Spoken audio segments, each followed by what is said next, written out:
Nike is bringing back the Astrograbber, a 1970s turf trainer, with a lifestyle refresh that keeps its vintage DNA while appealing to today's sneaker crowd.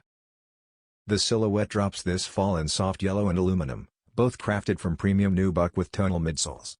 Its standout is the soft yellow pair, blending a beige upper with bold black swooshes and trims, priced at $135.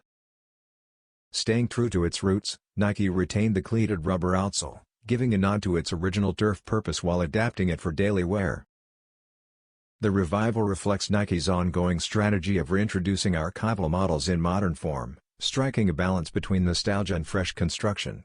Set for release on August 26 via Nike.com and select retailers, the Astrograbber caters to collectors and style enthusiasts drawn to understated yet timeless designs.